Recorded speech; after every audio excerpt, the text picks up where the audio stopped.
नमस्कार मंडळी, तुमचं सगळ्यांचं स्वागत आहे आजच्या आपल्या एका नवीन रेसिपीमध्ये.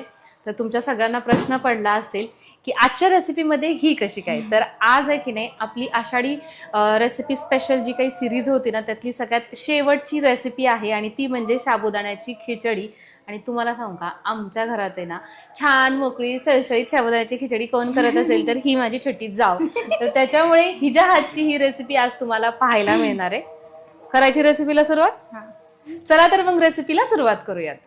इथं रेसिपीची तयारी करून घेतली, ज्याच्यामध्ये साबुदाणा आपण रात्रीच भिजत ठेवला होता. आणि त्याच्यानंतर काय काय केलंय? मिरची वाटून घेतली मिक्सरला, बटाटे चिरून घेतलेत आणि शेंगदाण्याचं कूट बारीक करून घेतलं. म्हणजे आता आम्ही इथं दोन प्रकारचं शेंगदाण्याचं कूट वापरणार आहेत, एक असं बारीकसर आणि एक थोडंसं जाडं भरडं.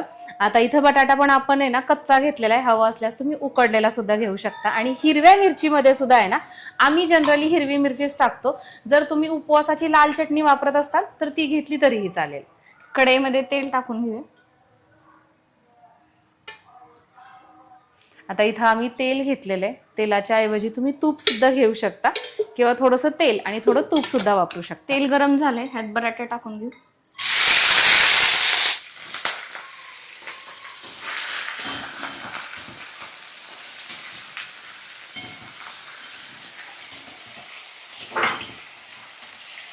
आम्ही आहे ना आमच्या घरामध्ये आम्ही दोघी सख्या जावा आहे बरं का. तुम्ही जे मला पाहताय ते कोणत्या भागातून आम्हाला बघताय आणि तुम्ही किती जावा आहेत हे मला कमेंट करून नक्की सांगा. आणि आमचं जसं पटतं तसं तुमचं पण पटतं का जावांची भांडण आहेत हे कमेंटमध्ये सांगा. कारण की ती दुसरी जाव कमेंटमध्ये बघायला येणार नाही ना, आली तरी तिला कळायचं नाही की तुम्हीच तिकडे उत्तर दिलंय म्हणून. बटाटा आपलं वाफलतंय, छान मऊसूद असं त्याला करून घ्यायचंय. मग अशी केलेली चेष्टा होती बरं का, भांडण करू नका. मीठ टाकायचं, मीठ टाकायचं का? थांब देते. बटाट्याच्या फोडी आहेत ना, असं नंतर आपण वरण तर मीठ टाकतोच, पण बटाटे वाफत असताना जेव्हा त्यात मीठ टाकलं जातं ना तर खिचडी खाताना ती फोड पण अशी छान चविष्ट लागते.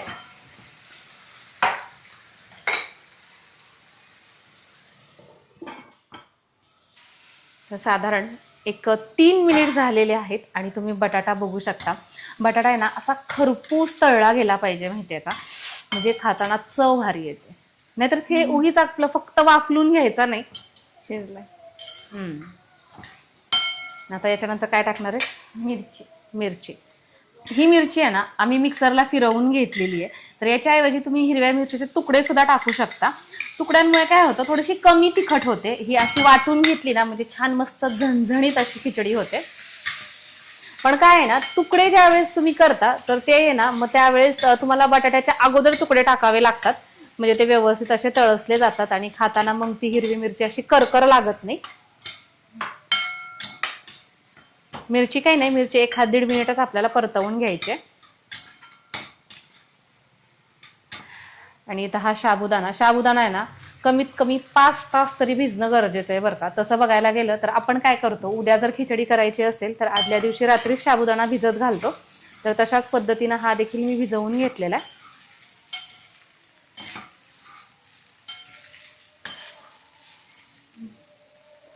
आता इथं आम्ही 2 प्रकारचे कूट वापरणार आहोत. तर साधारण 3 ते 4 चमचे हे मोठं जाडं भरडं कूट टाकलेलं आहे आणि थोडंसं एकदम बारीक असं कूट.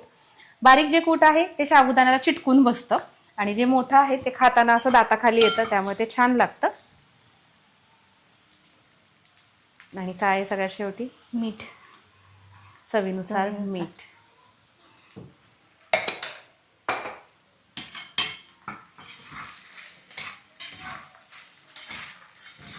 याच्यामध्ये साखर पण टाकतात. साखर म्हणजे अगदी थोडीशी, अर्धा वगैरे चमचा टाकायचं किंवा पिठी साखर टाकायची.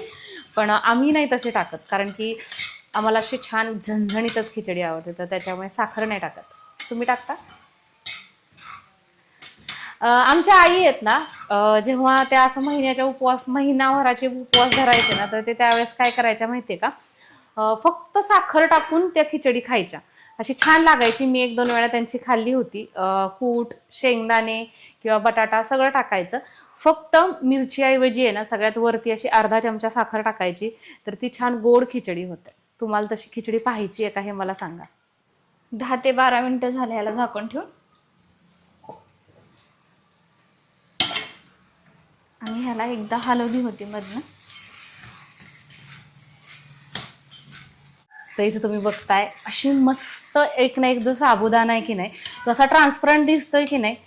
छान झाली आजची खिचडी राधिकाच्या हातची.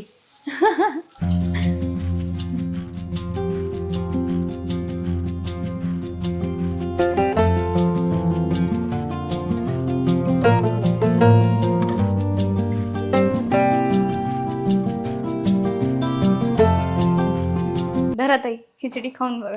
वा, मस्तच अशी भारी दिसतीये खिचडी, तुम्हाला सांगू का. आणि अर्थातच खिचडी म्हटलं की त्याचा जो सुगंध आहे तो सगळीकडे दरवळतो. तशाच पद्धतीनं या खिचडीचं सुद्धा झालंय. लगेच टेस्ट करून पाहू.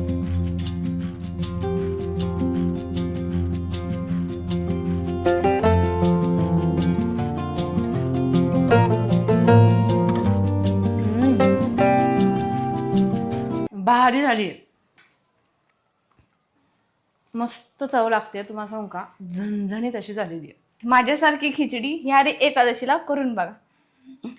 चला तर मग आजची आपली ही रेसिपी तुम्हाला कशी वाटली कमेंट करून नक्की सांगा. आणि आणखीन दुसरी कोणती रेसिपी तुम्हाला हिच्या हातची पाहायला आवडेल ते सुद्धा कळवा. परत भेटूयात एका नवीन रेसिपी सहित. तोपर्यंत बाय. बाय.